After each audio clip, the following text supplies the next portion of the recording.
This week, we go back to the connected discourses, the Samyutta Nikaya, for yet another special sutta. And it is from the Nidana Vagga, the great, the group of discourses that are dedicated to the theme of causation. And here we're going to see another breakdown, but it's a beautifully systematic breakdown of the individual. What is an individual made of? This thing that we take for granted. The person, personhood, the self, soul, you name it. Ego, what is it? And I tried to translate it in a way where it becomes, again, relevant to our level of understanding. When I say level of understanding, I mean, given the time period that we're living in, our own ways of perceiving in a language that is relatable and not some academic format for us to somehow dabble with, try to understand some abstraction. The Dhamma is not an abstract concept. The Dhamma is and has everything to do with our lives. So long as we keep it, however, in a cubicle, in a metal box that we give access to when we deem fit, appropriate, that will be the length or measure of what the Dhamma can really do for us. So if we keep it outside in the backyard of our lives, in some small box, in some tiny little corner of our lives, which we control as to how much it can get the sun, how much it can have relevance to our lives, the more we include it, the more we bring it in, the more we expose ourselves to the Dhamma, the more relevant it becomes to us, to the point where it can become our life, inseparable. That is Dhamma practice. That is it. It's not just enough for you to take 3 refuges. It's not enough for you to just take the precepts. And yes, wholeheartedly follow it. Some more than others. But so long as you keep that within that frame, that means you are maintaining control. And that's very toxic as far as the Dhamma is concerned. So many of us have to deal with these personal proclivities, these shortcomings of ourselves, which have helped in the past in each of our respective lives, yes, but not when the Dhamma, as the saying goes, comes to town. When it presents into our lives, everything flips. What used to work in the past for you cannot work anymore in this life. From this moment on, you can't have both. You can't serve both because you've reached a point of maturity. You've graduated into this. So open the doors for the Dhamma, the windows for the Dhamma to come in. So when you're listening to the suttas, the words of Lord Buddha across the centuries, make yourself fully available. And more importantly, come back to the Dhamma in your daily life. Look for it in your attachments to things, how you want to have things be a certain way. So these are not just abstract ideas, concepts, intellectual jargon, or data points sound bites for you to, maybe even write on post-it notes and stick it on the walls and keep referring to, and just keep them there. It just will be ink on paper on the wall, and never the twain shall meet, you, your life, and that paper. The Dhamma is not in a book, is not in some, in some recording like this.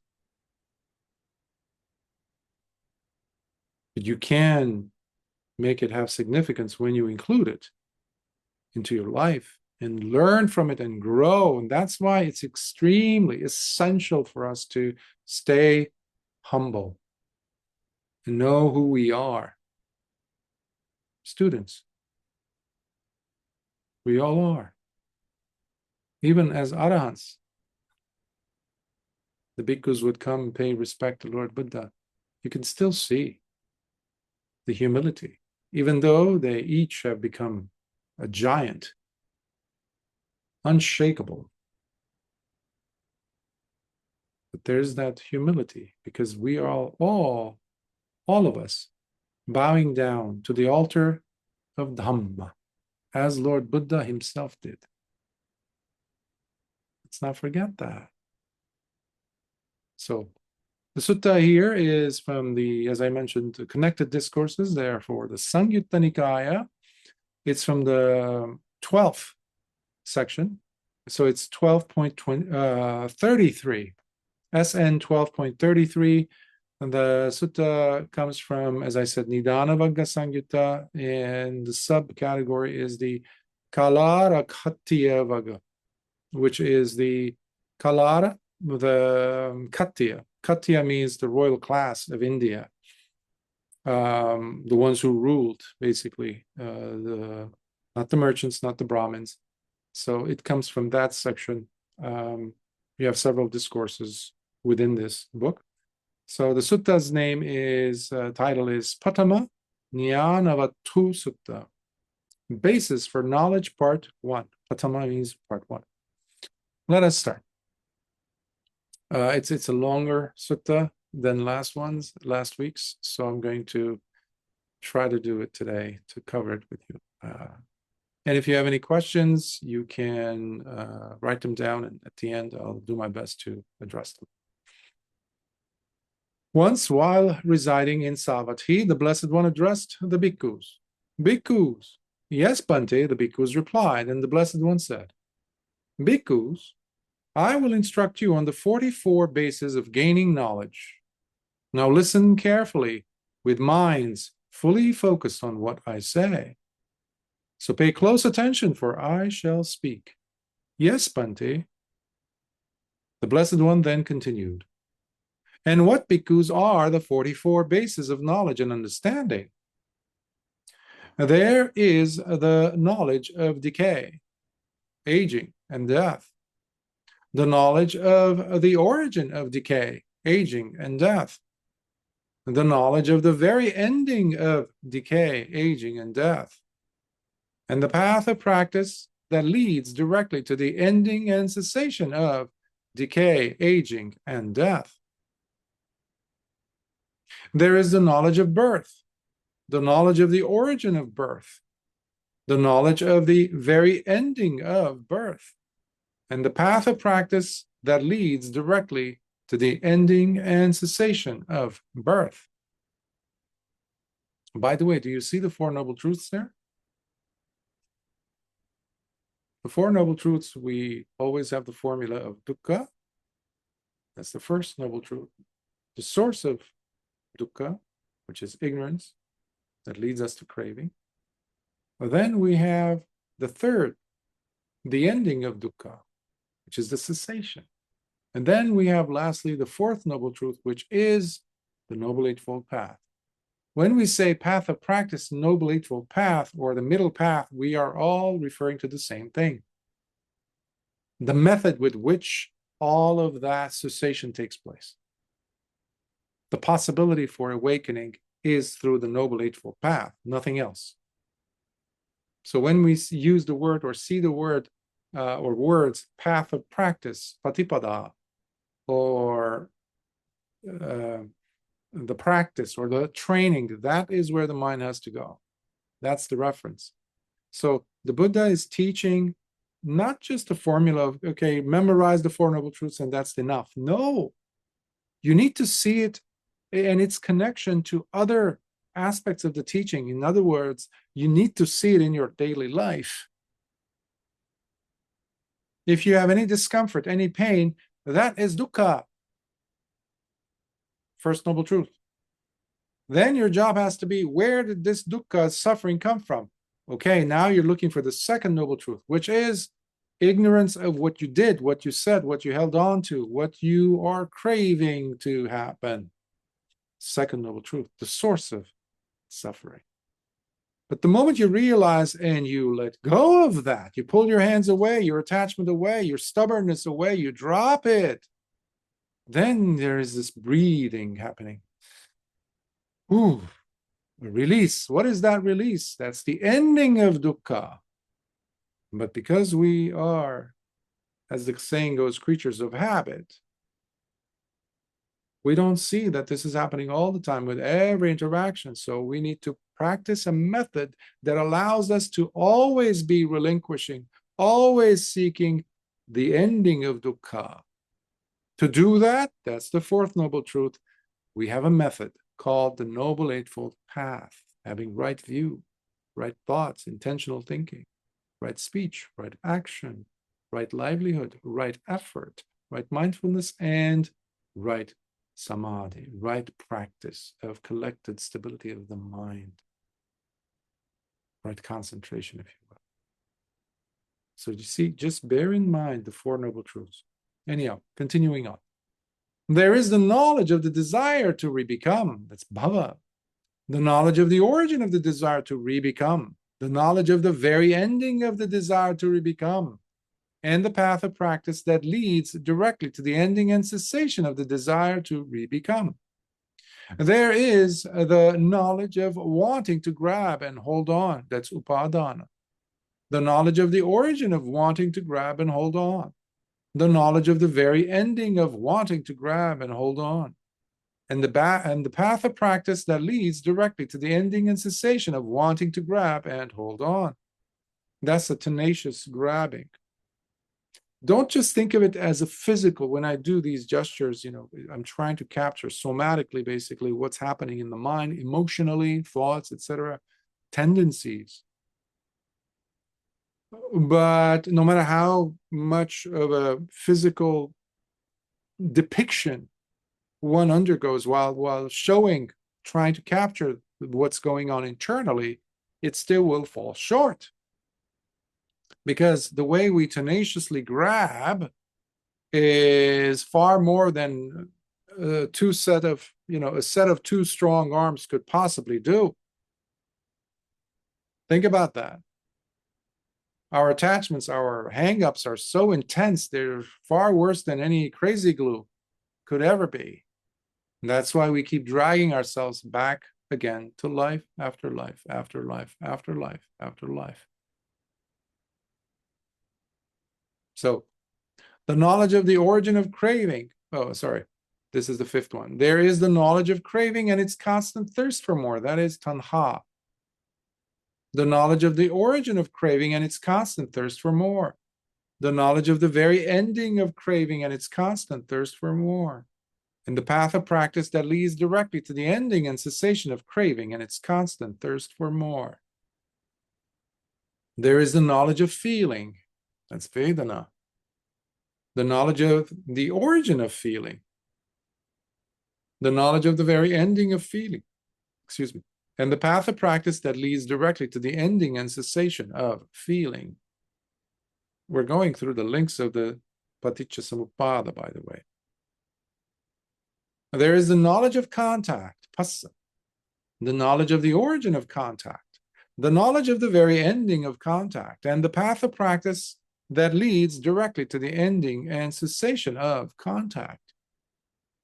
There is the knowledge of the six sense spheres, salayatana. The knowledge of the origin of the six sense spheres. The knowledge of the very ending of the six sense spheres, and the path of practice that leads directly to the ending and cessation of the six sense spheres. There is the knowledge of name and form, nama rupa. The knowledge of the origin of name and form. The knowledge of the very ending of name and form, and the path of practice that leads directly to the ending and cessation of name and form. And you might have noticed that this has a very much of a drill quality.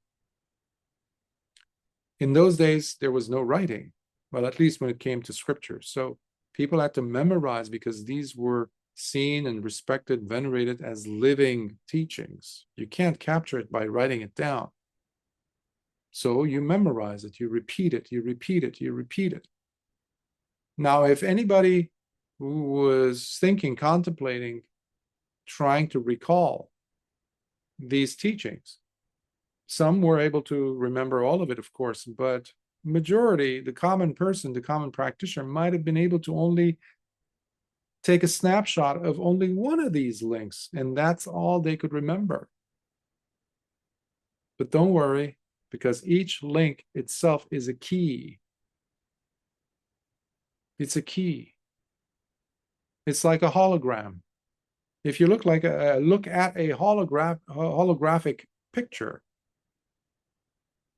and you move it according to the light, the laser is basically what made it with the light patterns and wavelengths and all that. But if you break that picture, the holographic image, and then you look at tiny little piece of that, whatever you cut out of it, it will still have the whole picture that you were looking at. Similarly, each link has within it the whole of Paticcasamuppada. That's what I'm trying to say. So if you could recall just one of these, it's still a lot. It gives you so much to work with. You will not be lost. There is the knowledge of consciousness, the knowledge of the origin of consciousness. That's vijnana, by the way. The knowledge of the very ending of consciousness and the path of practice that leads directly to the ending and cessation of consciousness. There is the knowledge of dynamic patterns or habitual drives, sankhara. The knowledge of the origin of dynamic patterns or habitual drives. Other translators usually might use formations or things like that. I use now dynamic patterns or habitual drives. It captures it much better. The knowledge of the very ending of dynamic patterns or habitual drives, and the path of practice that leads directly to the ending and cessation of dynamic patterns or habitual drives. These, therefore, bhikkhus, are the 44 bases of knowledge and understanding. And what exactly, bhikkhus, is meant by decay, aging, and death, jara marana? So now the Buddha is going to unravel each of these for us by putting them in context. So it's not just, sound bites that, are out there in space. They mean something. So let's listen. The aging, so the question is, what is meant by decay, aging, and death? It might be a no-brainer, but nevertheless, people like to conceptually settle it in their mind to really flesh it out better. And that's what Lord Buddha is doing for the bhikkhus and for us. The aging of all beings in the various realms of existence, their decay and growing old, the erosion of teeth, grayness of hair, wrinkling of skin, decline in vitality, the body becoming decrepit with the burden of years, degeneration of the faculties, all this is called aging. The passing away of all beings in the various realms of existence, their mortality, the breakup of their bodies, the coming to an end, perishability, impending death, completion of time, the breakup of the aggregates, the laying down of the carcass. This is called death. You can tell Merriam-Webster or Oxford Dictionary is not going to have these definitions for death or aging. Therefore, these processes all put together are called getting old, decay, aging, and death. Now, bhikkhus, it is in the presence of birth as their condition that decay, aging, and death arise and come to be. Birth, therefore, is the origin of decay, aging, and death. And it is for this reason that it is declared that with the ceasing and removal of birth completely, decay, aging, and death also cease and are no more. Now, simply by following this Noble Eightfold Path, O bhikkhus, you will see the destruction and full cessation of decay, aging, and death. Therefore, the very method for attaining the cessation of decay, aging, and death is none other than this Noble Eightfold Path. That is, right view, right intention, right speech and communication, right action, right livelihood, right effort, right mindfulness, and right concentration. So anyone who comes around and says, well, give me a tool, give me a thing, give me a method, give me a formula that works, here it is. You don't have to learn so much. You don't have to memorize so many suttas or teachings. The Noble Eightfold Path is not something for us to just memorize. It's an application. It's used. It's to be used. It's not to just be memorized, separate from how we live our lives. And the Buddha explained how aging, decay, and death, they have their source in what? Birth. Birth. Remember, this is the guideline of the links, how it comes around, aging and death, because there was a birth, jati. That's why you had jaramarana. Let's go to the second one. Now, bhikkhus, the noble disciple thus comes to know and understand decay, aging, and death properly, as well as their origin, their ending, and the path of practice that directly leads to the ending and cessation of decay, aging, and death. Bhikkhus, this itself is declared as his direct experiential knowledge, gained while standing on the very anchor of his living and unmistakable experience within the present. Not the future, not dwelling on the past, but here, now, where life is happening. Life does not happen in the past or in your hopes of a future. Memories of the past. Life is not there. Don't look for it. A cemetery is more alive than your memories, you know. A cemetery.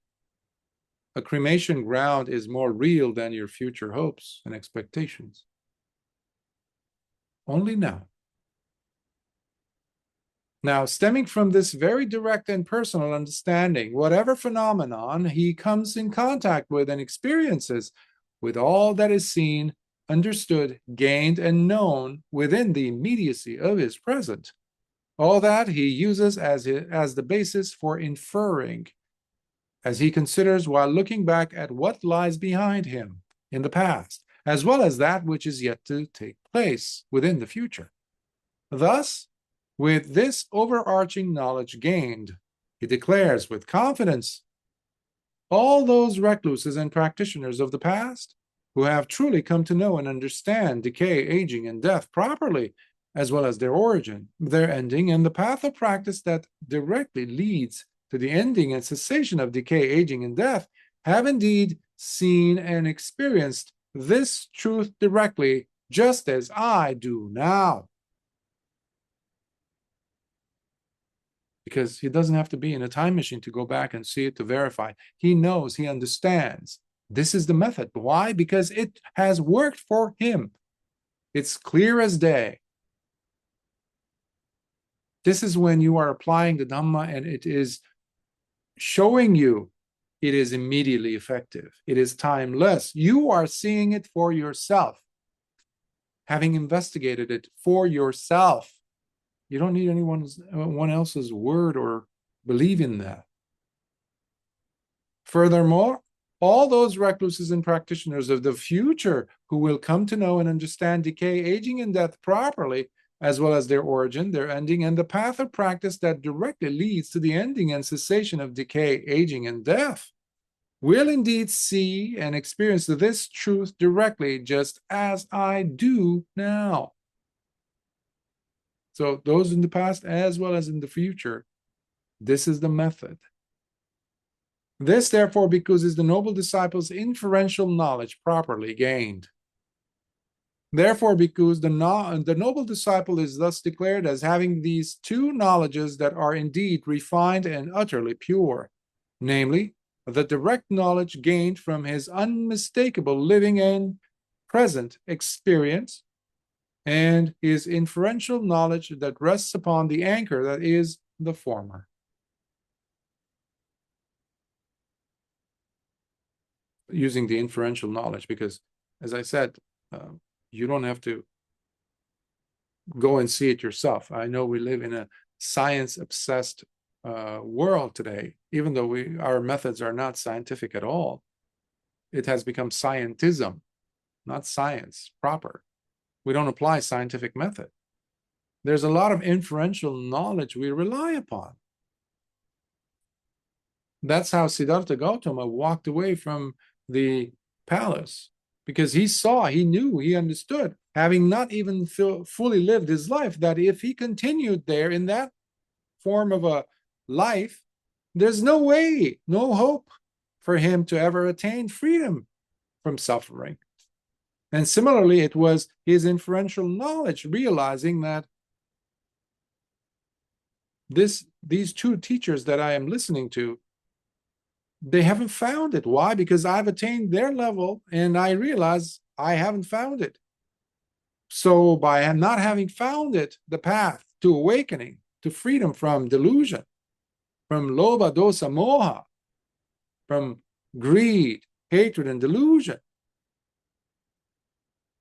and because there is the longing in his heart for freedom, full freedom.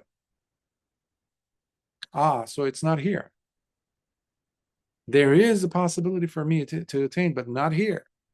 So you go, you pursue it, you see the possibility of it without having physically seen it.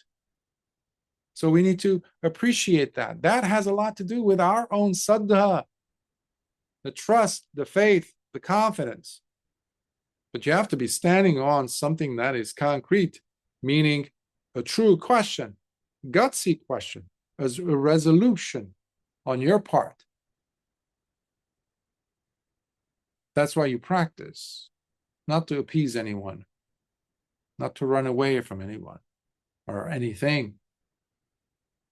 And when bhikkhus, the noble disciple, possesses these two knowledges that are indeed refined and utterly pure, then he is declared as a noble disciple who is indeed accomplished in view, a noble disciple who indeed possesses the insight and vision, a noble disciple who has finally arrived at the true and beautiful Dhamma indeed, a noble disciple who sees the true and beautiful Dhamma, a noble disciple in training who possesses true knowledge, a noble disciple who has entered the stream of the Dhamma, a noble disciple who possesses penetrative wisdom, a noble disciple who has made the journey and stands right at the door of the deathless itself and is now pressing against it, where it's only a matter of time before he flings it open, the door of the deathless. I love that image. So real. And what, bhikkhus, is birth, jati? The birth of beings in the various realms of existence, their rebirth process, the descent into a womb, the composition of the new body, the manifestation of the aggregates, the obtaining of the sense basis. All this is called birth. Anybody who has any doubts or lacks clarity when it comes to paticca-samuppada, dependent arising teaching, should come to the sutta. It's all laid out beautifully, perfectly, clearly for us to see what it is. Now, bhikkhus, it is in the presence of the desire to re-become as its condition that birth itself comes to be. If you don't have bhava, the longing to become again, to be born again, if there isn't that ingredient, that criterion, that catalyst, if it's not there, then birth will not happen. That's what the Buddha is saying. Bhava, if it's there, there soon enough will be jati. That's the power of your desire to become. That's what we need to dissuade a person when they're on their deathbed. Not just that, every moment of your life, when you're walking away from an experience, are you still looking at it Are you still glued to it? Most of us are. That's why we want to repeat. So in a sense, that is a birth of re-experiencing within the same life that we are after. And at the end of life, you put that together, a big jumble of that, and then you have a longing for the whole package again. That's called birth again. And then who are you going to blame for all the suffering that's waiting for you? Absolutely, inevitably, inescapably for you to face in the name of aging, decay, and death, and everything else that comes along. Injustices in the world, loved ones dying, etc., etc. All because of birth. Where does birth come from? Well, the desire to re-become. The desire to re-become, therefore, is the origin of birth. And it is for this reason that it is declared that with the ceasing and removal of the desire to re-become completely, birth itself also ceases and is no more. Now, simply by following this Noble Eightfold Path, O Bhikkhus, you will see the destruction and full cessation of birth. Therefore, the very method for attaining the cessation of birth is none other than this Noble Eightfold Path. That is, right view, right intention, right speech and communication, right action, right livelihood, right effort, right mindfulness, and right concentration.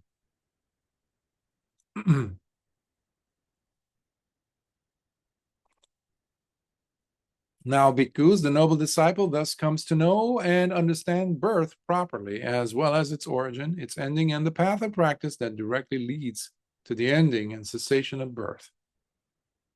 Bhikkhus, this itself is declared as his direct experiential knowledge gained while standing on the very anchor of his living and unmistakable experiencing within the present. Now, stemming from this very direct and personal understanding, whatever phenomenon he comes in contact with and experiences, with all that is seen, understood, gained, and known within the immediacy of his present, all that he uses as the basis for inferring, as he considers while looking back at what lies behind him in the past, as well as that which is yet to take place within the future. Thus, with this overarching knowledge gained, he declares with confidence, all those recluses and practitioners of the past who have truly come to know and understand birth properly, as well as its origin, its ending, and the path of practice that directly leads to the ending and cessation of birth, have indeed seen and experienced this truth directly, just as I do now. And I'm going to jump ahead because these are at least these sections where he's making the declaration that all those bhikkhus and practitioners have attained, if they attained, have attained, therefore, through this method, because they've anchored themselves in the present moment. From there, they have worked their way through understanding and breaking this whole cycle through the means of this toolbox called Noble Eightfold Path, plain and simple. And the same thing is to be said about the future, those who will be attaining. So Lord Buddha was teaching this 26 centuries ago, almost. And the bhikkhus and practitioners who were saying and repeating this to themselves, they were talking about us. We happen to be their future. So let their prediction come true by us also attaining freedom the way they did. So this, therefore, bhikkhus, is the noble disciple's inferential knowledge properly gained. By the way, the whole sutta is available online, the PDF. Please print it out, have it handy so you can make notes. That's why I do it. I finish it, I translate it again, and just put it there for your usage. Don't just listen to the talks. You need to have also the visual. You need to follow along and make your own notes, how you understand it, what questions that might come up from reading this. It's crucial for your understanding. This, therefore, because the noble disciple is thus declared as having these two knowledges that are indeed refined and utterly pure. And when, because the noble disciple possesses these two knowledges that are indeed refined and utterly pure, then he is declared as noble disciple who is indeed accomplished in view. A noble disciple who indeed possesses the insight and vision. A noble disciple who has finally arrived at the true and beautiful Dhamma, indeed, etc., etc. And what, bhikkhus, is the desire for rebecoming bhava? This is the third link. There are these three states of rebecoming. Rebecoming into the sensual realms, rebecoming into the form realms, and rebecoming into the formless realms. This is called the desire for rebecoming bhava.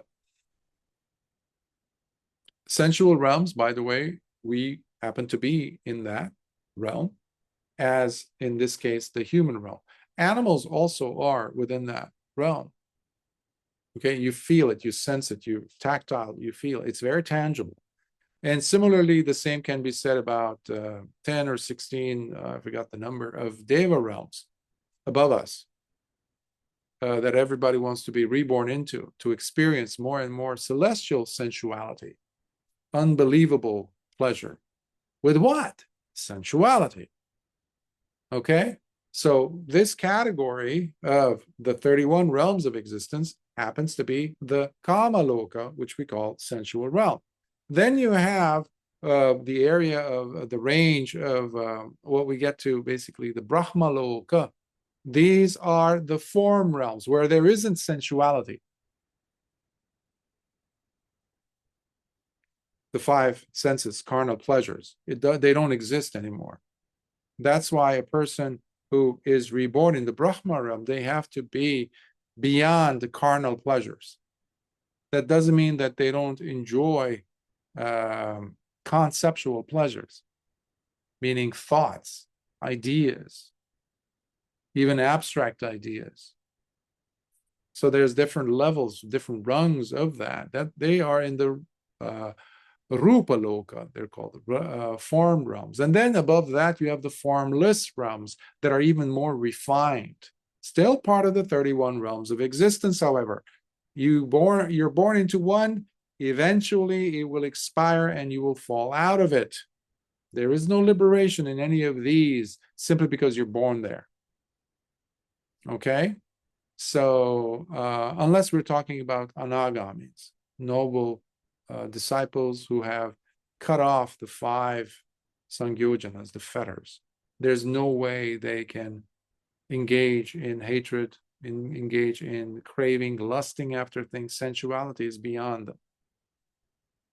So these are the individuals who, if they do not attain arahantship in this life, they will attain it in the pure abodes. That's why I wanted to put that reference up. So, but formless realms include two of the notable ones are the realm of nothingness and neither perception nor non-perception, equivalent to the 7th and 8th jhanas, by the way.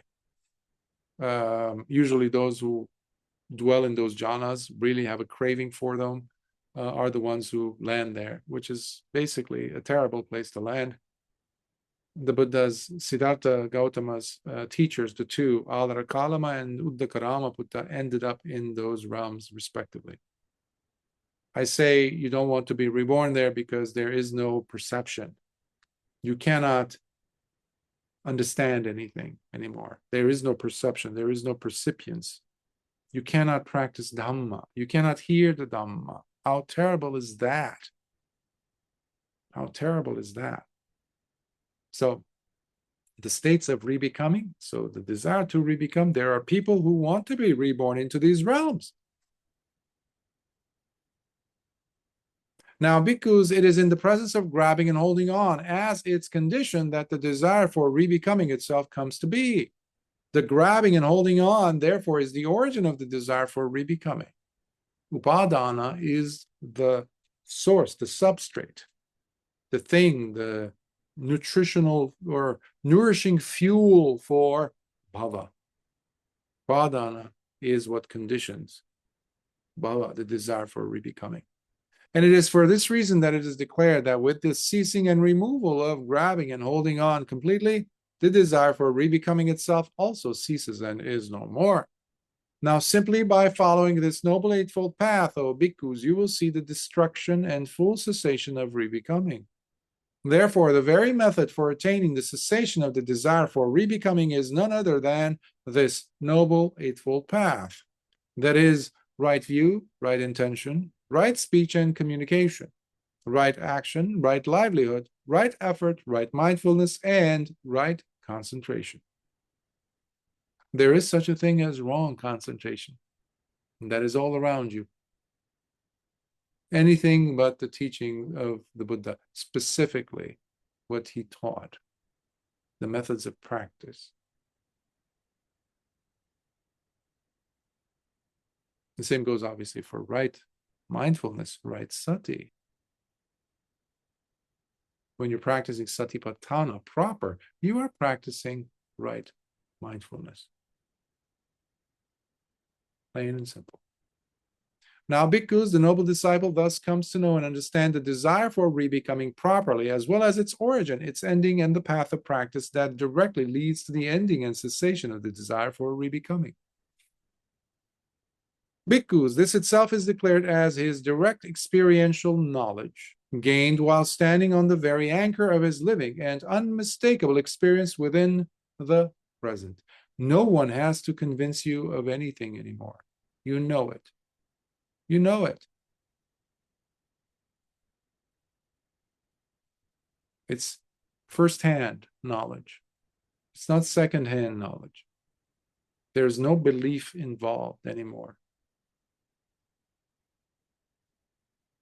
Now, stemming from this very direct and personal understanding, whatever phenomenon he comes in contact with and experiences, with all that is seen, understood, gained, and known within the immediacy of his present, all that he uses as the basis for inferring, as he considers while looking back at what lies behind him in the past, as well as that which is yet to take place within the future. Thus, with this overarching knowledge gained, he declares with confidence, all those recluses, etc., from the past, all those from the future, all of them understand and have gained wisdom, understanding, discernment through this method. This, therefore, because is the noble disciple's inferential knowledge properly gained. And when, because the noble disciple possesses these two knowledges that are indeed refined and utterly pure, then he is declared a noble disciple who is indeed accomplished in view, possesses insight and vision, has finally arrived at the true and beautiful Dhamma, indeed, etc., etc. Fourth link. And what bhikkhus is meant by grabbing and holding on, upadana, tenaciously. There are these four types of grabbing: grabbing onto sensual pleasures, grabbing onto views, grabbing onto rites and rituals, and grabbing onto the belief in a substantial self. This is called grabbing. Few things can be said. A lot of things actually could be said. We like to repeat pleasurable experiences. When we say pleasurable, we're referring to the five carnal, physical things that have to do with the body, pleasures, with the five senses, that is. That's pretty much a no-brainer. When it comes to views, grabbing onto views, it's not just views. We sometimes make the big mistake, especially those who study the Dhamma or read a lot of the Dhamma. They think views are views over there of those people over there who have the wrong views, not me. Why? Because I had the wrong view when I was there, but I'm here now, I am superior. So we always give ourselves too much credit, thinking that, oh, yes, I have advanced, I have progressed. Thank you very much. I've graduated to the right view. Why? Because look at me. I'm studying the Dhamma. I'm speaking on the Dhamma. I have friends. I have Kalyana Mittas who I think they are on the right path. So I must be practicing right view. Maybe. Let's look at your life. How are you living your life? What are you really holding on to? So what I want to add, piggyback off of view, the word view or ditti in Pali, we also have to bring in a word that is much more familiar to us, relatable to us, which are opinions, worldview, narratives, framework, you name it. What is your system? What are your touchy subjects? Things that are, that trigger you somehow. And how do you live your life? You live your life according to these opinions, views, etc., which are unshakable for you, unquestionable. Your idealisms, for example, have no place in the Dhamma. That's why whoever practices that or stays with that and never questions that, they will be on the other side of the Dhamma, outside the door of Dhamma. Why though? Because of our tendency to tenaciously grab to them. So this sutta is also challenging us to go ahead and question why I do what I do.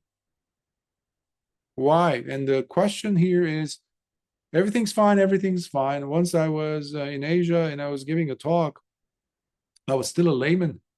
And a person asked, a layperson, asked, you Buddhists, I love it when it starts like that, almost accusatory. You presume that there's suffering. Well, I don't have suffering, he said. I said, are you sure? And he said, yes. Do you have any children? I asked, and he said, yes, I have 2 children. They're studying, and he started listing the fancy universities the kids are studying at in the US or somewhere. And I said, do you miss them? Yes, he said.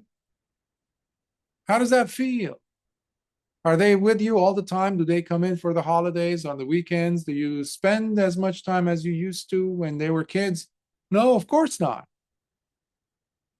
How does that make you feel as a parent when you look at your wife across the table and the other chairs are empty? The man became somewhat quiet, and he listened more to what the Buddha was saying about suffering. Opinions block us. But by the same token, we also have ways of doing things. We have a system. You call that rites and rituals. It works beautifully. I mean, beautifully as in it meshes very well with what that is for you. You do not want to relinquish that. People love I've mentioned so much on this, I'm not going to dwell on it, but pujas, rites and rituals. It could be your own small puja without anyone else except for you, such as I was mentioning about practicing the 5 precepts. You can turn that into something concrete, solid, the way you want it to be working out, the way you want it to manifest. That's it. But when it comes to real life, when your neighbor says something, or when there's an opportunity for you to do something that you would not do otherwise. But here we have the opportunity for you to steal, to say something terrible, to cheat, to betray, to engage in sexual misconduct, for example, to engage in drinking or taking and consuming intoxicants, or abusing and harming and killing, destroying life. Well, nobody's watching. Well, that's what everyone says. Nobody's watching, that's why they do it. In their mind, the practice had become into a rites and ritual, which is terrible, which means it has become dead. Dead. Rites and rituals are dead. If they're not inspiring you for you to really go ahead and live the path. If they're not, they're dead. It's just a cultural mumbo jumbo that makes you feel good in a certain way as a person, as a community, etc., which is fine to some degree. Might as well go to Disneyland. And lastly, in grabbing onto the belief in a substantial self, an ego, a person. This is me. This is who I am. This is what I believe. You are there. I am here. those people over there are saying things, doing things that go against what I believe, which takes you to the grabbing onto the first one, right? Grabbing onto views, which are what? My view of the world. I wish they don't exist. Secretly, that's what you're saying. Not loud enough for others to hear, even to yourself, but you feel it. That's where the mind goes. Why? Because it is clashing against this fixed sense of essential being inside of you, which you call me, which is, again, a complete delusion. But we grab onto it. So these are not just words. These are not just about other people over there. This is about us. When we study the Dhamma, we're not studying just the Buddha's word about that he said or taught to other people over there in a different time period, in different culture. It is to us. It is about us. Nobody else. So you study the Dhamma to understand you and to break your patterns. Period. Now, bhikkhus, it is in the presence of craving with its constant thirst for more as its condition that grabbing and wanting to hold on comes to be. Craving with its constant thirst for more, tanha, therefore, is the origin of grabbing and holding on.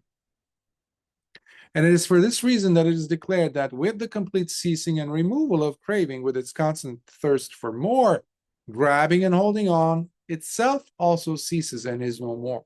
When you pull the substrate, when you take away the ground, the floor upon which this building's, like floor number 11 is on, you remove the floor, let's say, what happens to all the furniture on floor 11? Poof, there you have nothing to stand on.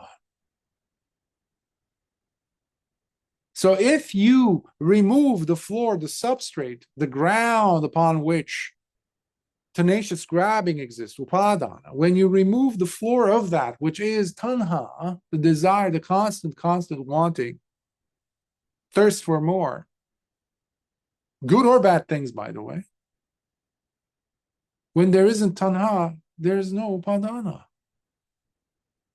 Now, simply by following this Noble Eightfold Path, O bhikkhus, you will see the destruction and full cessation of grabbing and holding on. And therefore, the very method for attaining the cessation of grabbing and holding on is none other than this Noble Eightfold Path. That is, right view, right intention, right speech and communication, right action, right livelihood, right effort, right mindfulness, and right concentration. Now, bhikkhus, the noble disciple thus comes to know and understand grabbing and holding on properly, as well as its origin, its ending, and the path of practice that directly leads to the ending and cessation of wanting to grab and hold on. So this is why Lord Buddha used to go to such lengths to explain each of these links, each of these steps, each of these knots that keep us tied to where we are, to keep us stuck. So we need to untie those knots, loosen them. And that's what the Buddha is explaining. But you cannot do that with the help of the Buddha sitting there simply by bowing to him, simply by worshipfully just following without really thinking about the connection between these links. That is what is having you live your life the way you are. So beliefs are one thing. Respect, veneration is one thing. How you're living your life by understanding each of these links and their connection to one another, that's how you're going to unlink yourself, unhook yourself from experiencing and re-experiencing dukkha. Bhikkhus, this itself is declared as his direct experiential knowledge gained while standing on the very anchor of his living and unmistakable experience within the present. Now, stemming from this very direct and personal understanding, whatever phenomenon he comes in contact with and experiences, with all that is seen, understood, gained, and known within the immediacy of his present, all that he uses as the basis for inferring, as he considers while looking back at what lies behind him in the past, as well as that which is yet to take place within the future. Thus, with this overarching knowledge gained, he declares with confidence, all those recluses and practitioners of the past, etc. So the two knowledges, again, there is one that pertains to him or to oneself. He or she, doesn't make a difference. The person who attains will have to know for oneself. Yeah, I get it. I understand. And then the second glance is the inferential one that has to do with the others who are like him from the past or from the future. There is an understanding that this is what has to happen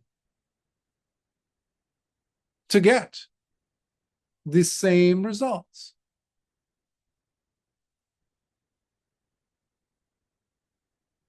Therefore, bhikkhus, the noble disciple is thus declared as having these two knowledges that are indeed refined and utterly pure, namely the direct knowledge gained from his unmistakable living and present experience, and his inferential knowledge that rests upon the anchor that is the former. The anchor meaning you first have to attain it to know what you're talking about. On a mundane level, it's like someone who doesn't know any German and then goes and makes a judgment inferentially. Oh, those people are speaking German very well. Now, how do you know it's German? You don't. But if you speak the language yourself, you've mastered it. And then you hear someone else over there or some people talking. And by the way, you're simply fluent in it, native level, perfect. But then you'll be able to catch any nuances, oddities, abnormalities in the pronunciations and or accents, presence of accents. But if there isn't any in those, I'm using a very banal example, metaphor here, of course, but with languages versus attainment of such supreme knowledge. Nevertheless, the person is able to see inferentially, understand. Why? Because they have a perfect integration of what it is that he is making an inferential call on, which is his mastery, perfection of that language. So you need these two. That's why the Buddha was able to know and see. That's how a teacher knows and sees when a student comes asking for help, guidance. The teacher knows. Why? The teacher is not living the life of the student, of course, has not lived it, might not know a lot about the student coming in. But given the question, given the nature of that moment, that question, that atmosphere, and the knowledge that the teacher has of what it is that this student who is thirsty for the Dhamma has come for, and what has worked again and again, that's how the teacher opens his or her mouth and shares, imparts, partakes of the Dhamma with them. They don't have to have, lived the life of those listeners. The Buddha did not live the life of all his listeners. Of course, that would be ridiculous to assume. But he was able to help every single one who was willing to be helped, who was willing to be tamed and disciplined. Not those who didn't. The Buddha was the tamer and the teacher of all those who were there to be disciplined and tamed. That's what we say when we say iti piso bhagava araham samma sambuddho vidya charana sampanno sugato loka vidu anuttaro purisa dhamma sarati sattadeva manussanam bhagavati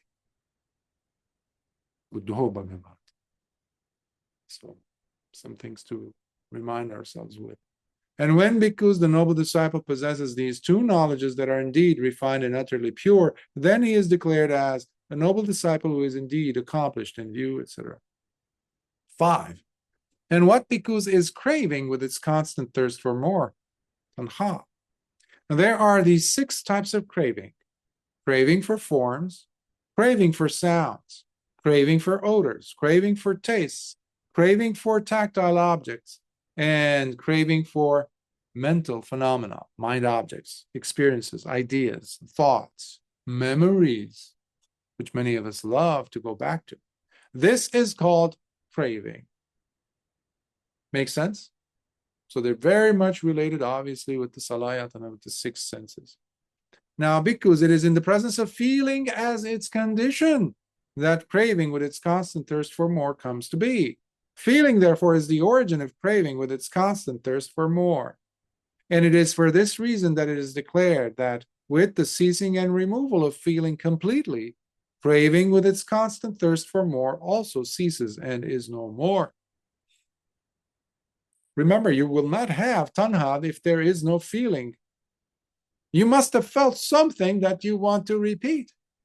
You have a thirst for something because you must have felt something. And now the signature comes in, the feeling itself. And now you say, oh, I want to have more of that.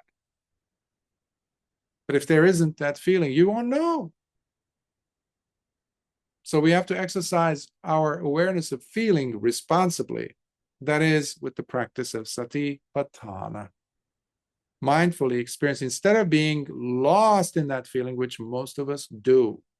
We indulge in more of it and we want to hold on to it. Do you see the links now?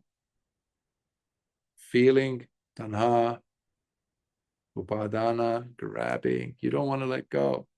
And now you want to repeat, that's bhava. And then because of that, you want to, well, birth has to come. You're stuck. You're on the hook, on the meat hook of the slaughterhouse called samsara.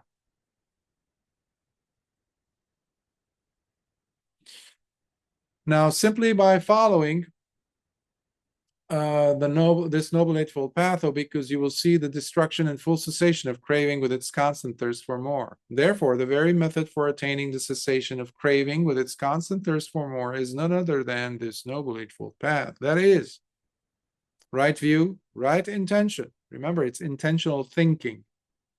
Not just any random thought that passes. No, you're thinking. So there's some planning involved. In order for you to do something intentionally, you have already thought about it intentionally. That's why not every action qualifies to be called a kamma. Kamma means intentional action. So here we go back to the intention. While you having the intention necessitates that you have an opinion. That's the right view part, meaning the absence of right view in this case.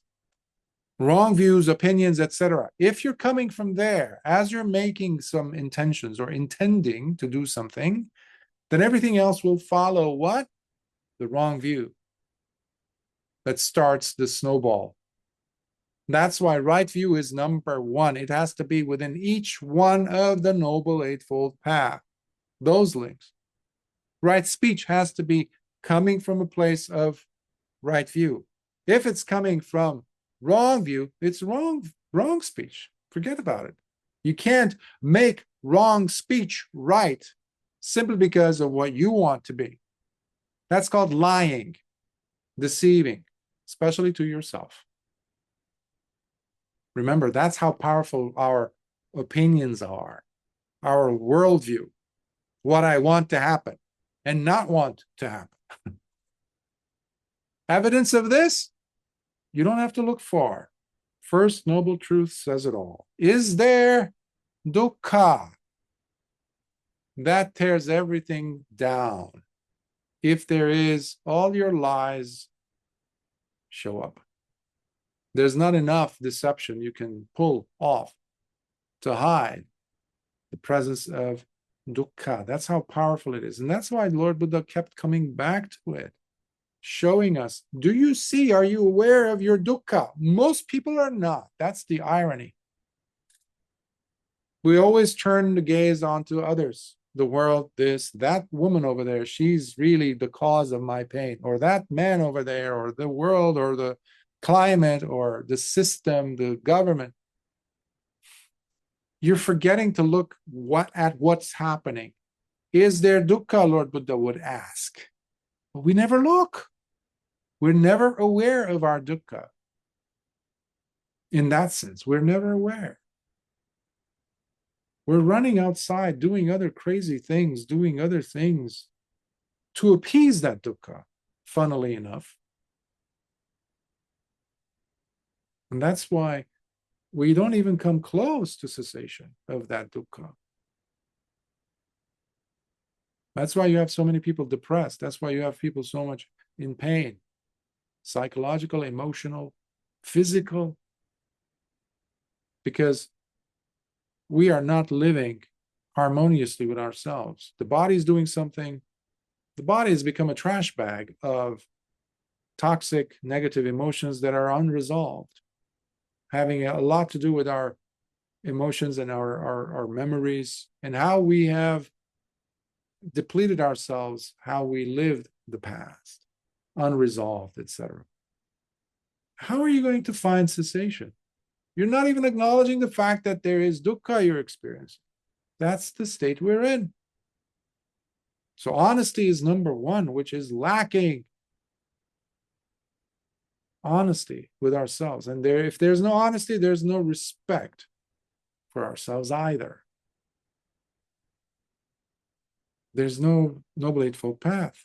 All starts with right view. Right view is essential. How many of us are actually following it, though? Looking for right view. We're very happy with our wrong views and beliefs and opinions and our idealisms.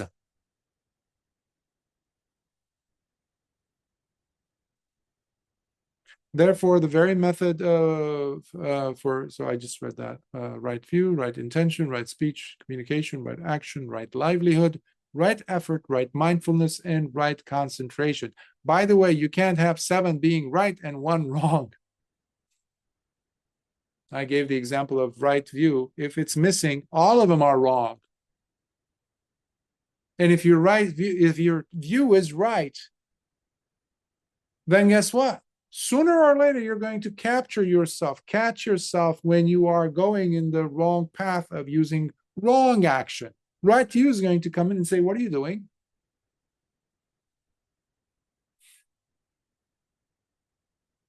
It's going to allow you to see where your wrong effort is. So right view is essential. And that's why right view is found, as I said many times, within each of these Noble Eightfold Path links. Now, bhikkhus, the noble disciple thus comes to properly know and understand craving with its constant thirst for more, as well as its origin, its ending, and the path of practice that directly leads to the ending and cessation of craving with its constant thirst for more.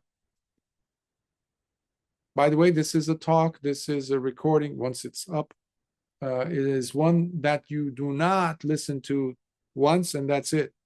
Come back to it as often as necessary, and it's going to be necessary for you to come back to often. This is not a sutta that you can just, if you do, that means you must have become an arahant. If you're not, you have to listen to it again. You have to read the sutta again. Because you're going against the conditioning of countless lifetimes with wrong views. Now you show up in this life and you expose yourself to a little bit of Dhamma and you say, okay, I got this. Are you foolish?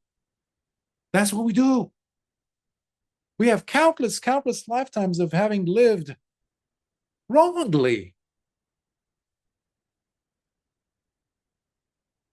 Now we're here. So it requires time, it requires energy, it requires honesty, it requires work from us. You've spent years in college and university to get your degrees. To get where you are, you've spent a lot of time, effort, energy to get where you are. in a mundane world, doing banal things. When it comes to the Dhamma, everything is banal, by the way, mundane. But we accept all that effort. We accept all that hardship. We say it's worthwhile to get where I am today. But you don't even want to give 1/1000th of that effort to understanding the Dhamma. There's a problem. Yet we want freedom from suffering. Are we kidding ourselves? It requires work. So go back to the sutta, go back to this again and again, listen to it as many times as necessary. And it is necessary for us to do that. Because this itself is declared as his direct experiential knowledge gained while standing on the very anchor of his living and unmistakable experience within the present. Now, stemming from this very direct and personal understanding, whatever phenomenon he comes in contact with and experiences, with all that is seen, understood, gained, and known, that means his life. The bhikkhu is not just the bhikkhu, us, and known within the immediacy of his present. You cannot know any of this unless you have ongoing sati. Bring sati as much as you can, mindfulness, full awareness, sampajanya, what you're doing, how you're understanding things. All that he uses as the basis for inferring as he considers while looking back at what lies behind him in the past, as well as that which is yet to take place within the future. Thus, with this overarching knowledge gained, he declares with confidence, all those recluses and practitioners of the past who have truly come to know, etc., as well as the future. Let's go to, I'm skipping ahead, 6. And what bhikkhus is feeling, Vedana. Now, there are these 6 types of feeling. Feeling that comes up as a result of eye contact.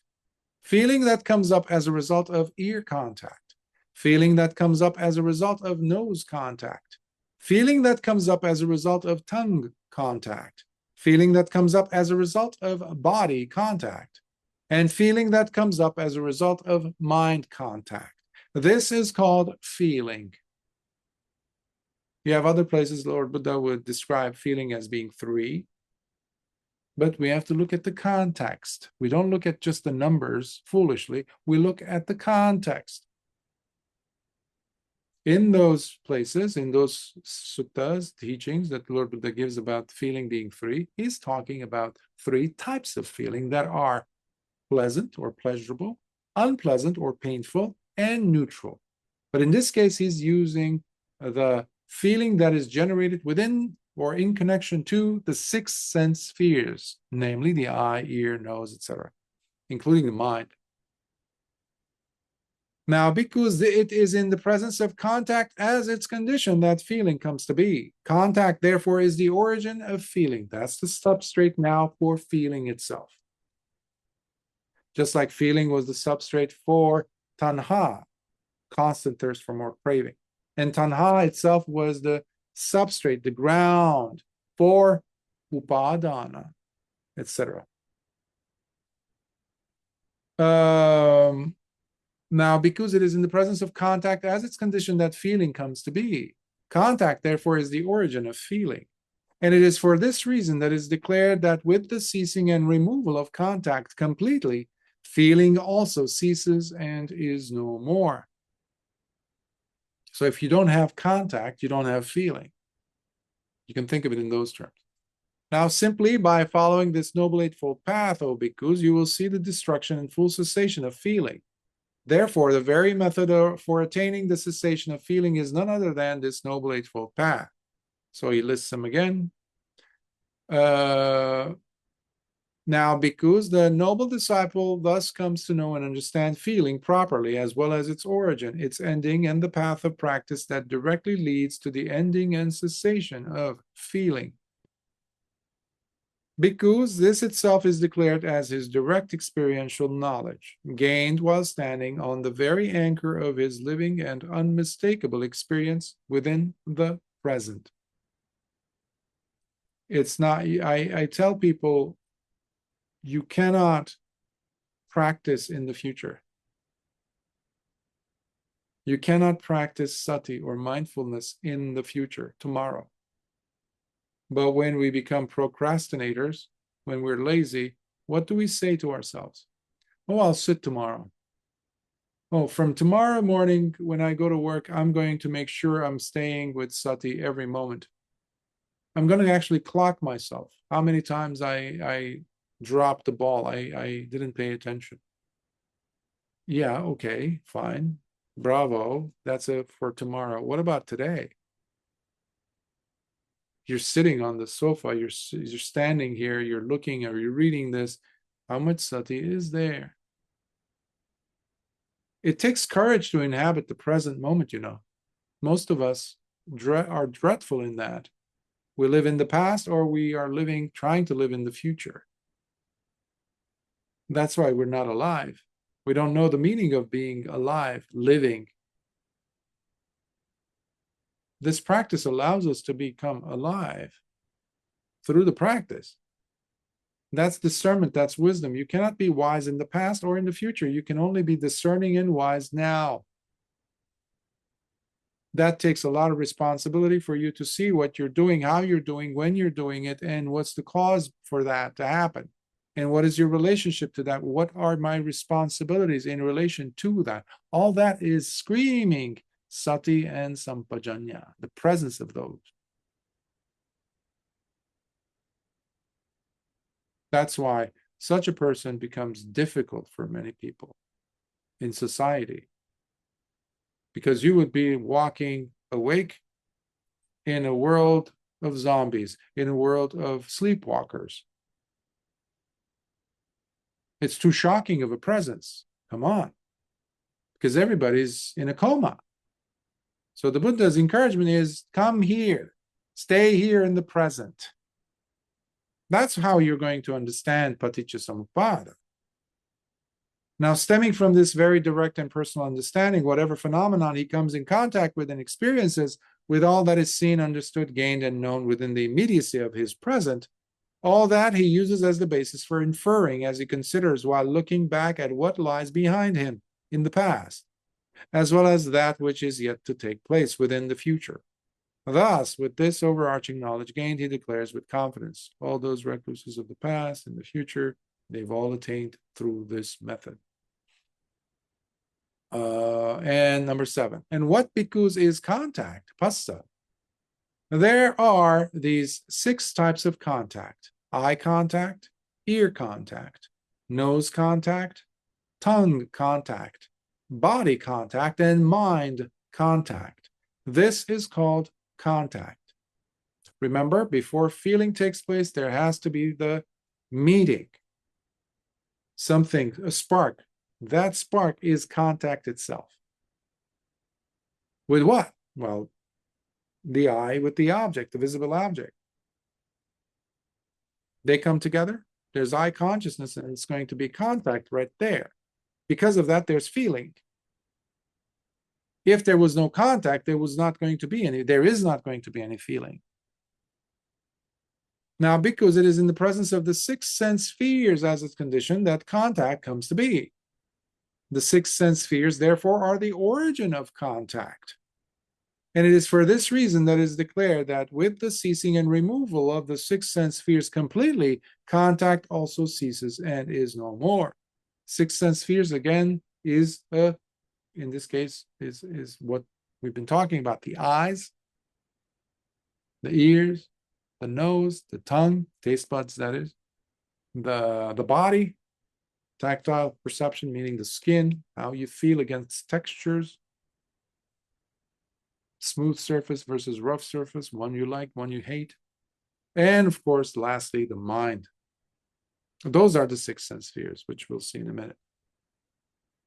Now, simply by following this Noble Eightfold Path, bhikkhus, you will see the destruction and full cessation of contact. Therefore, the very method for attaining the cessation of contact is none other than this Noble Eightfold Path. When the Buddha is saying the destruction of and cessation of contact, you will be reached by following or practicing the Noble Eightfold Path, you won't be pulled in. You won't be sucked into the experience, the feeling, the contact. You won't be mesmerized by it. Why? Because you have right view. Why? Because you have right sati. Why? Because you have right concentration. You are not going to allow yourself to become intoxicated. Why? Because you have right presence, basically. Now, when you look at these breakdowns, it's very mature. It's highly advanced compared to a person who says, oh, I have a soul. End of discussion. What are you going to say to that? My ego, that puts it like in a package. It's highly conventional. The Buddha used also the term atta, like as in self. Conventionally, though, it's very utilitarian because we live in a world where people have to know who are you referring to, etc., in basic common parlance. But that does not make it the actual, the reality of things. Reality of things is all conditional, is all based on different conditions. It's all about one thing supporting another. That is real, not myself, my soul, my ego, your ego, their egos. It's simple. It's for a common person, for a Puthujjana, for a regular person. But the Dhamma is not for everyone. Again, it's for those people who want to understand, who are tired of lying to themselves, who want to wake up, and who want to stop feeling pain, suffering, disappointments, and who want to become wise, therefore. This is the method.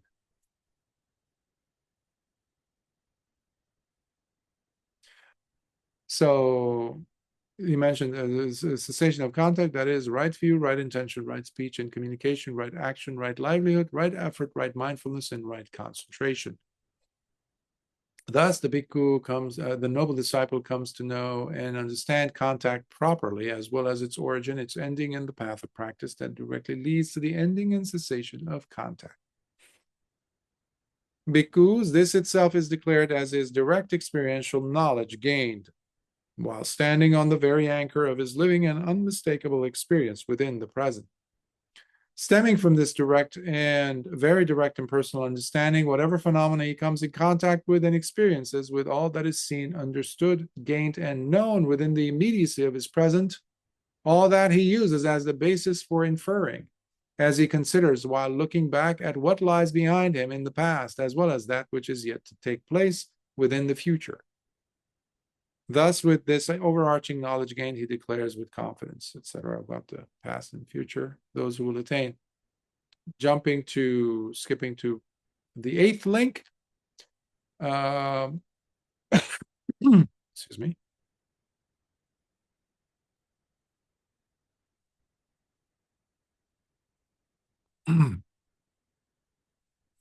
And what bhikkhus, excuse me, are the six sense spheres, salayatana.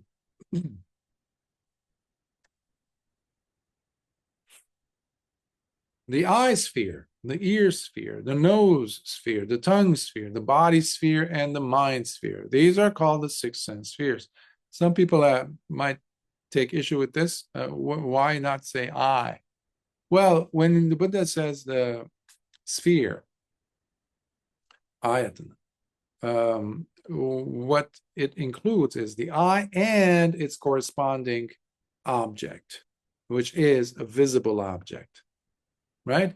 When he's talking about the ear sphere, it includes the ear and the audible sound, etc., with the others, and with the mind and mind objects.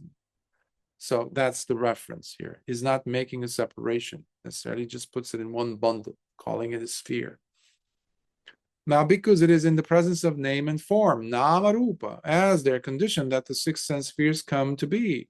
Name and form, therefore, is the origin of the six sense spheres. And it is for this reason that it is declared that with the ceasing and removal of name and form completely, the six sense spheres also cease and are no more. Now, simply by following this Noble Eightfold Path, because you will see the destruction and full cessation of the six sense spheres. Therefore, the very method for attaining the cessation of the six sense spheres is none other than this Noble Eightfold Path. And he lists all of them again. Bhikkhus, the noble disciple, thus comes to know and understand the six sense spheres properly, as well as their origin, their ending, and then a path of practice that directly leads to the ending and cessation of the six sense spheres. So the Buddha, as I mentioned in the beginning, he is taking each link and he is superimposing it, putting them through the magnifying glass of the Four Noble Truths. That's why you can just take one and it completely unravels the process of life for you, how things come to be. Why? Because he is using the formula of the Four Noble Truths. There is the sixth sense sphere. There is the origin of the sixth sense sphere. There is the cessation of the sixth sense sphere.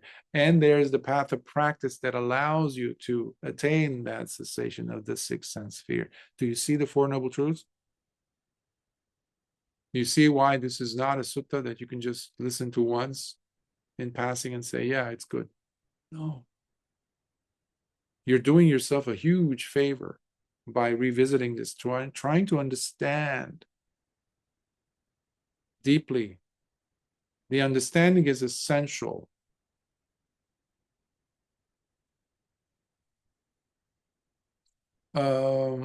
Because this is itself declared as his direct experiential knowledge gained while standing on the very anchor of his living and unmistakable experience within the present. Now I'm going to skip to the next one, which is the ninth link. And what bhikkhus is name and form, Namarupa.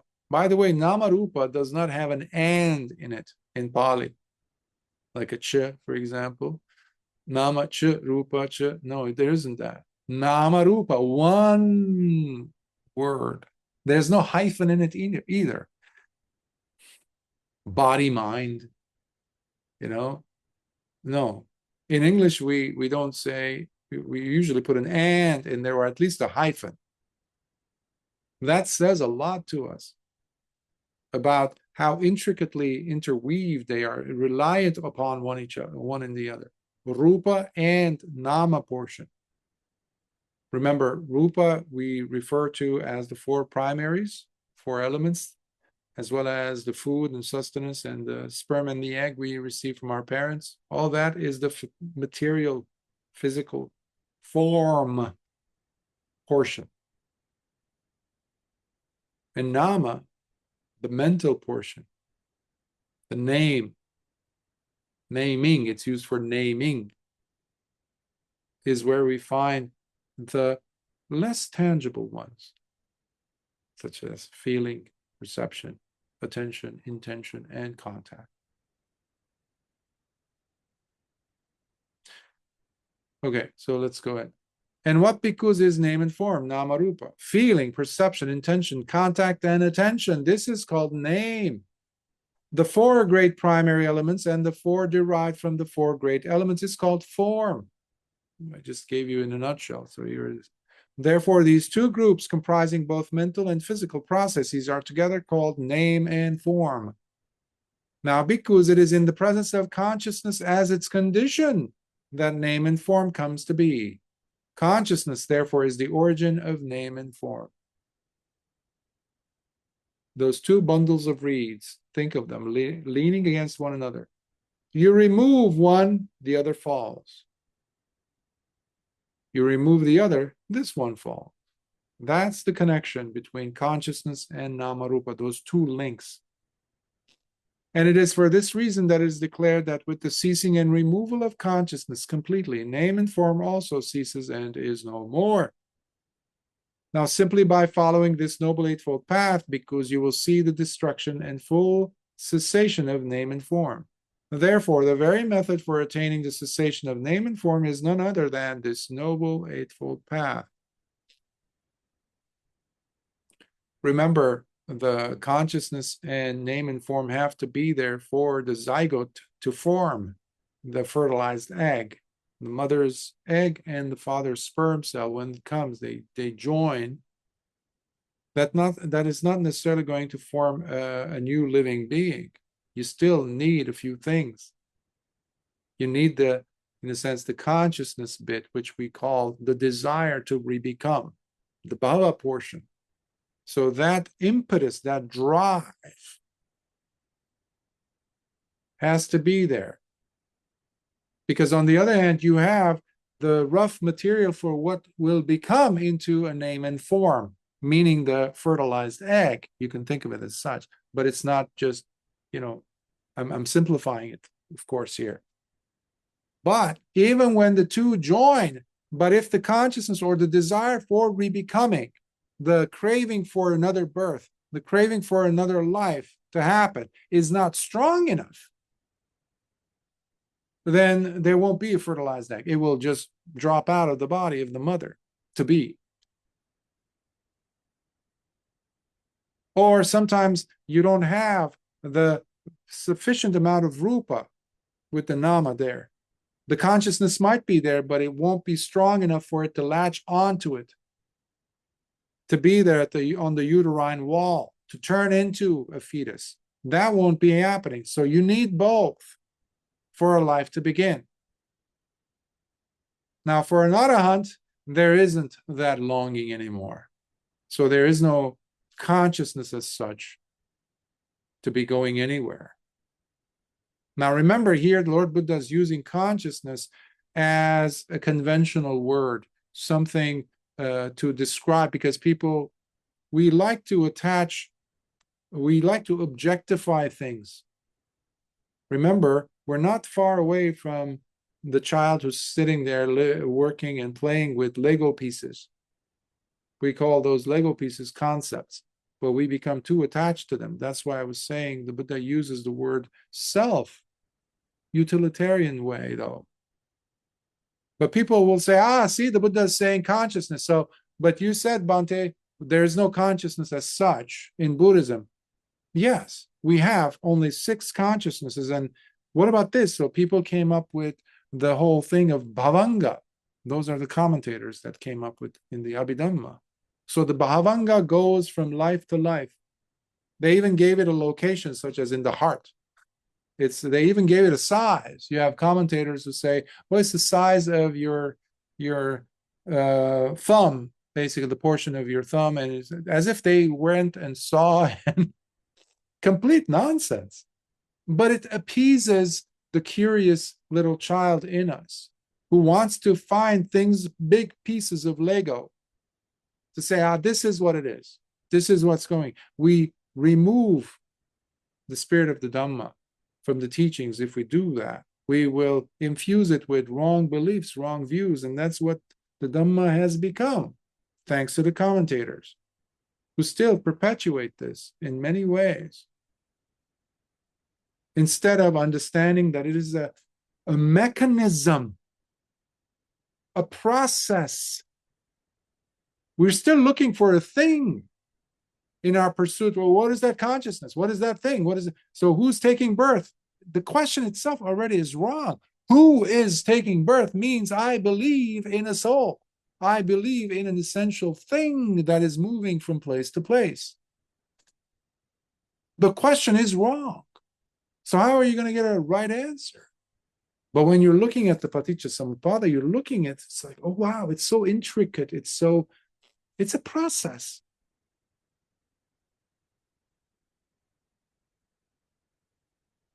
So we need to become more discerning of these elements. Therefore, the very method of attaining the cessation of name and form is none other than this Noble Eightfold Path. Skipping forward to 10. And what bhikkhus is consciousness? Vijnana. There are these 6 types of consciousnesses: eye consciousness, ear consciousness, nose consciousness, tongue consciousness, body consciousness, and mind consciousness. This is called consciousness. He does not list another consciousness. Oh yes, because there is the consciousness that moves around from life to life. That defeats the whole purpose of even teaching the Paticcasamuppada. It's gone. There's no more. But people, unfortunately, invariably came up with, yeah, there is that. That's how in Tibetan tradition, for example, they claim that there's a reincarnated teacher left and right, and they go from body to body. All that is Dhamma, has nothing to do with the teachings of Lord Buddha. These are all Dhamma, later additions.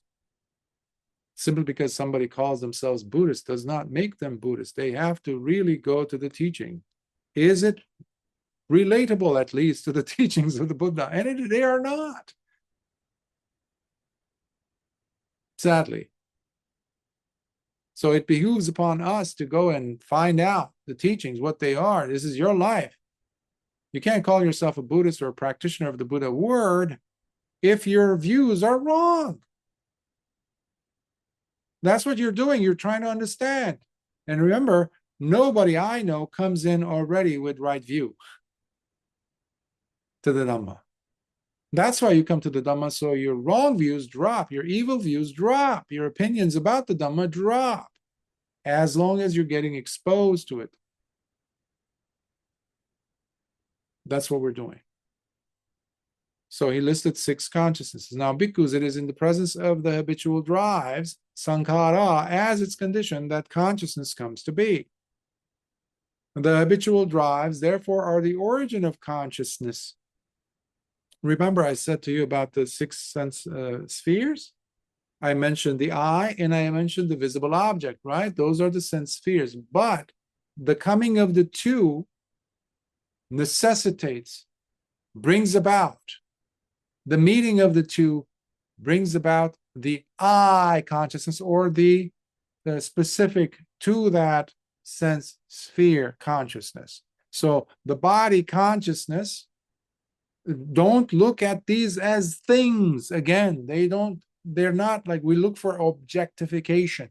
Don't do that. These are simply words that we're using to describe a mechanism that is in process. Okay? That's what's happening.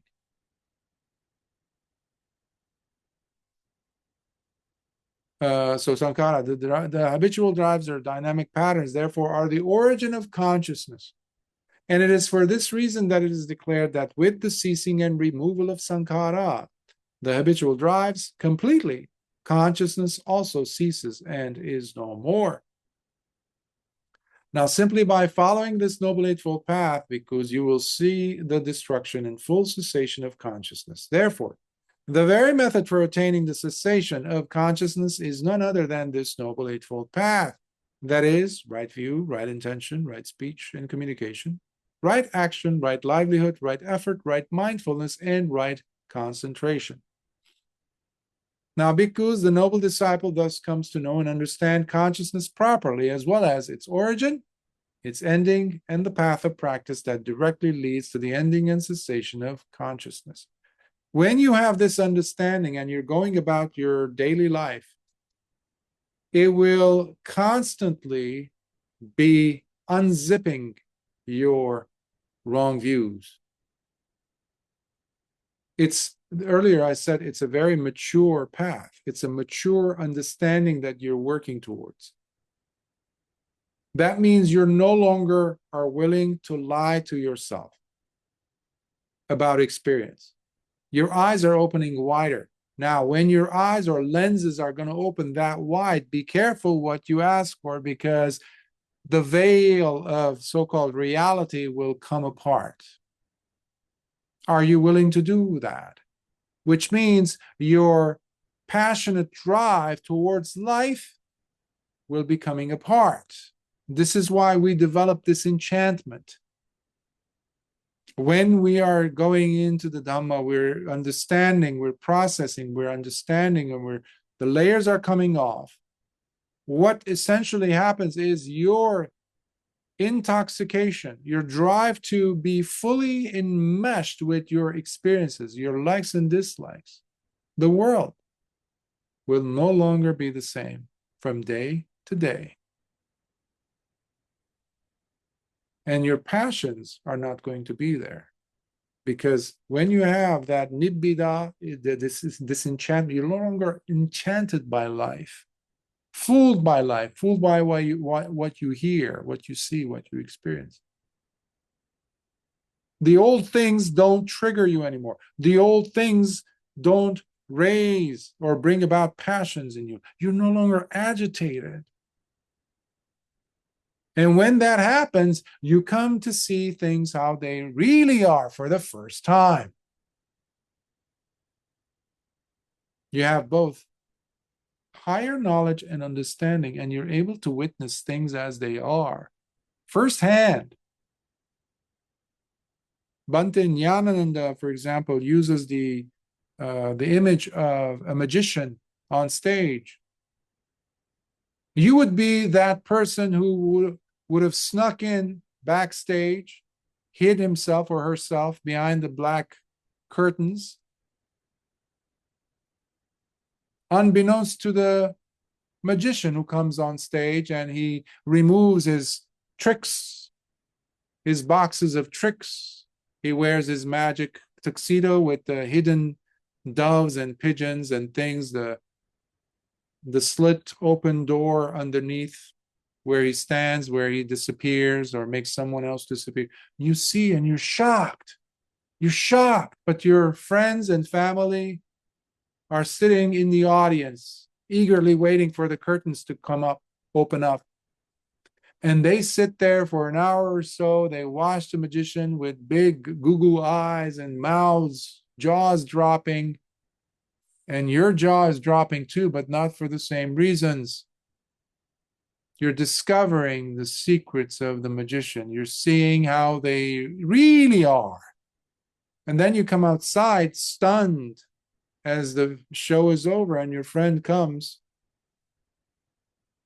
and says, "Did you see that? Did you see how he did this? How he started floating, how he made the other person float? Did you see how the bird started flying from his vest?" And you're like, yeah. How come you're not excited? How come you're not surprised at least? What's wrong with you? Maybe you would say, I saw too much. So that's what the path does for us. It allows us to see and to see our own wrong views. And this is not simply to make you become bland, by the way, because that's the next question that comes up in the mind. So if I don't have passion, then why do I have to live? I don't have a reason to live. That's the wrong view, because the seeing also expands your horizon of understanding, of deeply seeing beauty beyond anything imaginable. That's why in the sutta here we see the beauty of the Dhamma. These are not just words. You're experiencing the Dhamma. You're seeing the connection of Dhamma with everything else, everything.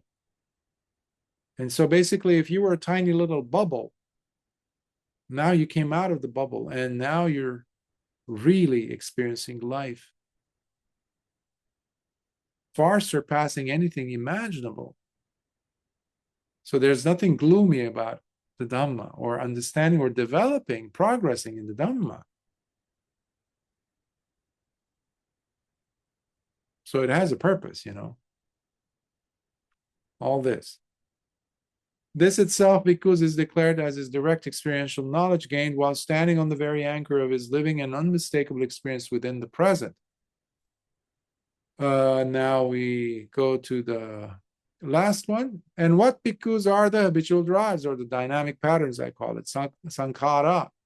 There are these three kinds of habitual drives: the bodily sankhara, the verbal habitual drive or dynamic pattern, and the mental dynamic pattern or sankhara. These are called the sankhara. Now, bhikkhus, it is in the presence of ignorance as their condition that habitual drives come to be. Ignorance, therefore, is the origin of habitual drives. And it is for this reason that it is declared that with the ceasing and removal of ignorance completely, the habitual drives also cease and are no more. Now, simply by following this Noble Eightfold Path, bhikkhus, you will see the destruction and full cessation of the sankhara. Therefore, the very method for attaining the cessation of habitual drives or sankhara is none other than this Noble Eightfold Path. That is, right view, right intention, right speech, etc. Ignorance here, I like to translate, in fact, this was done a few years ago, I think, this translation, is the way I like to translate is willful ignoring. That's avidya. Avidya pachaya sankhara. Basically, they condition. Avidya conditions the sankhara, brings them about, allows them to arise. I think it was last week or the week prior, one of you asked about that. Sankhara keep coming into view, they dominate you. They will never stop so long as you have avidya.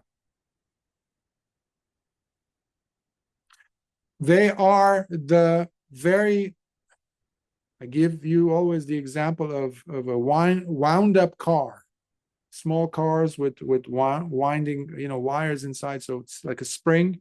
So you go like this, you wind it, and you let go. Or those, the clowns, like a Jack in the Box that would come up.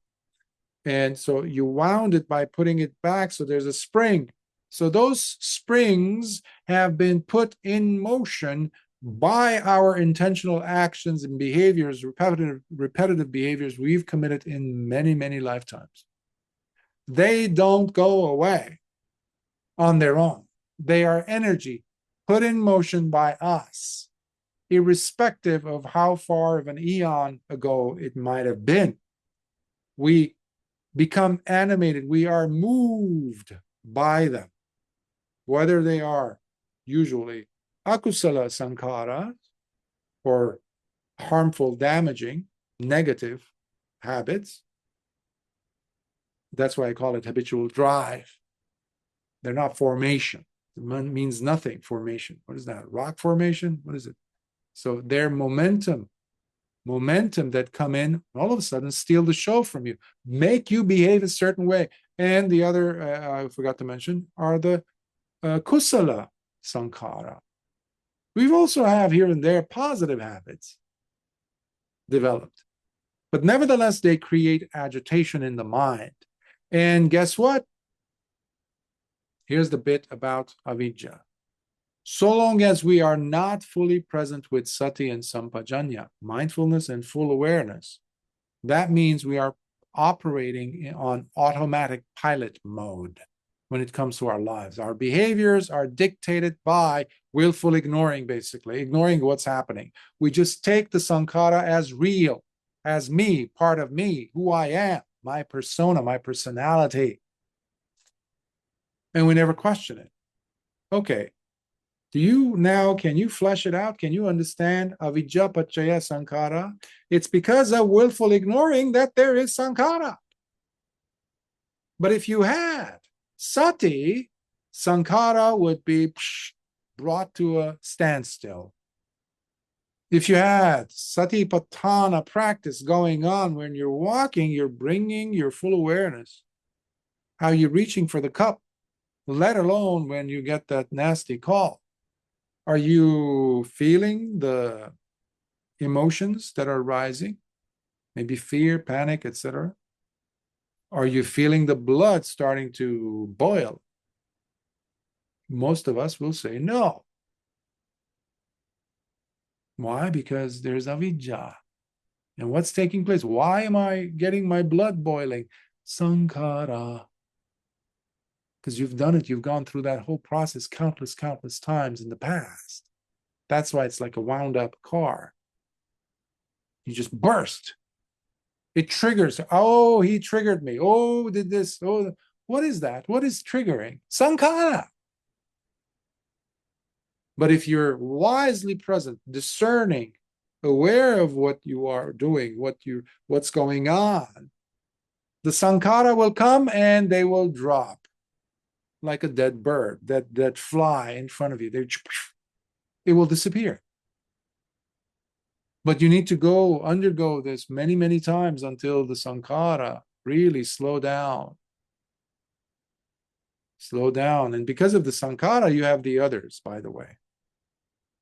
If you go to the source of your distractions in your meditation, for example, they all were triggered by that, sankhara. Why? Because you were not paying attention. You were not with your object of meditation. You allowed your sati to slip. meaning avidya kicked in. Avidya is there, sankharas are there. I hope this is making more sense now for you. By the way, the Paticca Samuppada, any sutta that deals with it, usually is not a topic or a discussion or a sutta that people like to talk about or teach. We don't, people just go blurting those formulas. Avidya pachaya sankhara, sankhara pachaya vinyana. No, they mean nothing. But so many people attain because this is where the ignorance lies. If you're able to understand Paticca Samuppada, as Bhante Sariputta says, you break free. You really pierce through and penetrate the Dhamma and what it's trying to say. And let me continue.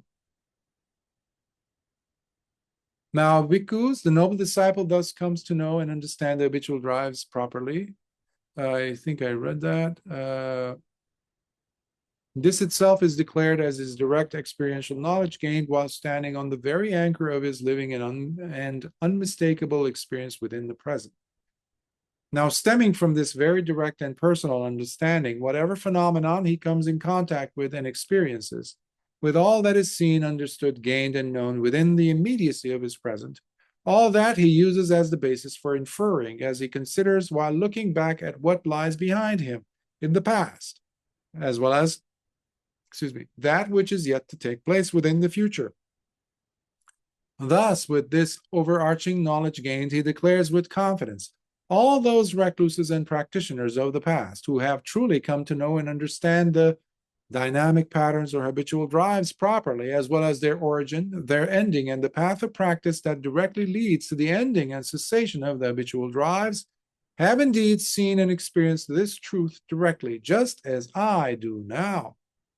Furthermore, all those recluses and practitioners of the future who will come to know and understand the habitual drives properly, as well as their origin, their ending, and the path of practice that directly leads to the ending and cessation of the habitual drives, will indeed see and experience this truth directly, just as I do now.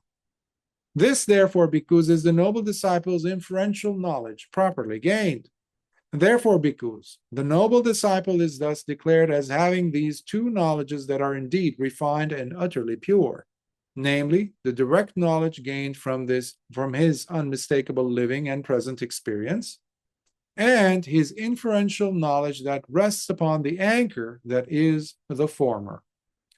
And when bhikkhus, the noble disciple, possesses these two knowledges that are indeed refined and utterly pure, then he is declared as a noble disciple who is indeed accomplished in view, a noble disciple who indeed possesses the insight and vision, a noble disciple who has finally arrived at the true and beautiful Dhamma indeed, a noble disciple who sees the true and the beautiful Dhamma, a noble disciple in training who possesses true knowledge, a noble disciple who has entered the stream of the Dhamma, a noble disciple who possesses penetrative wisdom, and a noble disciple who has made the journey and stands right at the door of the deathless itself, and is now pressing against it, where it's only a matter of time before he flings it wide open. Sadhu, sadhu, sadhu. May you fling the door of the deathless wide open. Oof, what a beautiful sutta. Intense, deep, beautiful, nevertheless. The Dhamma that is beautiful in its beginning, beautiful in its middle, and beautiful in its ending. There you go. Now it's your turn to go ahead and practice it. Understand it. So I'll stop here and see if there are any questions, comments.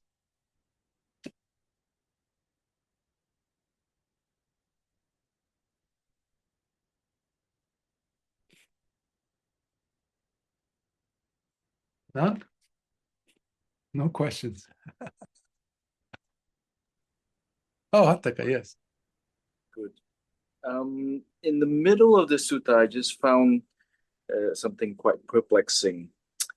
After understanding paticcasamuppada through the Four Noble Truths, then the disciple will possess two knowledge. Is that right? Yes. Yeah, knowledge about the Dhamma, and the other one I couldn't really grasp. Oh, So I mentioned it, but basically, it's not the Dhamma necessarily, like an abstraction. What does that mean, Dhamma? No, standing on in the present, anchored within the present moment of living experience in the now, while seeing, viewing, understanding the connection of all this with his experience of life, sipping tea, turning the head. Like last week, we saw Lord Buddha talking about Nanda when he turned to the east. He already, as he's intended to turn to the east, he's already prepared with whatever might show up on the east, whatever his senses might pick up. That is being present. And same with all the directions. So when you are present fully with your life, you're not taking anything for granted. You're not pulled into anything. You're aware of your mind as you're stepping into every millisecond of your life. At that moment, the realization, the understanding of the connection with all things takes place, and seeing the inseparability of your life with the truth at that moment, the understanding how, oh, if I ended my craving, and that's why I don't have any upadana. Now the person has to see and experience that oneself. When they do, that gives you a unique, direct experience, a unique knowledge that is unprecedented. You never had that before. That is number one. The second knowledge is the inferential knowledge, which rests on this one. Inferential about what? You're not going into the future, but you're understanding inferentially. Inferential means, inference means, like I used to, when I would teach science to my high school students, I would say, imagine you're walking down the hallway and you see smoke coming from the window, strong black smoke coming from one of the rooms, big, unnaturally, unprecedented. And then you rush back and you tell me, fire, fire, fire, teacher, go, let's call the, fire department to come. I come and ask you, did you see the fire? And you say, I didn't see the fire, but what did you see? I saw strong smoke, heavy smoke come out unnaturally. That's inferential knowledge. You don't have to see the fire itself. You don't have to get the fire burning your skin to know it's fire. So that's inference. So similarly, the person, the noble disciple, is experiencing this, and through inference, will look back into the past and say, oh, now I see how those noble disciples of the past must have attained. How do you know? You're not just like, I guess. No. You're coming from this place of knowing yourself. You know it, you felt it, you experienced it. It's undeniable. No one can come and convince you that you're not experiencing it. You're not seeing it, because it's changed you from that moment on. You don't have the grabbing. You don't have the tanha. You don't have the thirst. You don't have the blindness anymore. Your life changed. That's why you're saying, oh, that's how they in the past. Oh, that's how they will be also in the future. That is the second portion, second knowledge. But it has to be based on the first one. That's what I said, based on the former, which is your personal experiencing in the now. Gives you a purview, inferential knowledge of what others experience and will be in the future. Make sense? Makes sense, yeah. Okay, good. Any other thoughts? Okay, then let's transfer some merits. Akasatha Chabumata Devanagamahiddhika Punyantang Anumoditva Chirangrakkantu Lokasasana. Akasatha Chabumata Devanagamahiddhika Punyantang Anumoditva Chirangrakkantu Desana. Akasatha Chabumata Deva Mahiddhika Punyantang Anumoditva Chirangrakkantu Mam Paranti. Sadhu, sadhu, sadhu. May you be steadfast in your practice, in your efforts at seeing your own contribution in your own suffering. And by that realization, practice the Four Noble Truths in your life by reducing, eliminating, getting rid of, destroying suffering through the experiencing and understanding of the Dhamma in a very discerning manner, through the practice of sila, through the practice of samadhi. During the day, in your waking hours, practicing sati and sampajanya, mindfulness and full awareness in whatever you do, however menial, however insignificant it might seem to you, the action, the experience you're undergoing. Nevertheless, be present and see the connection. See if there's any longing, if there's any craving, if there's any hang-ups. And see everything in the context of the Paticca links. Is there less disappointment? Is there less suffering in you? Well, that's a good sign. Continue until you too become a noble disciple who's able to have those two knowledges and make that inference about others as well in the past or in the future. May the Triple Gems blessings be with you all and your loved ones. May you have a healthy, prosperous life, healthy body, healthy mind. Take care of yourselves, your loved ones. But above all, take care of your mind. You lose that, you lose everything. Until next time, Sukhi Hotu.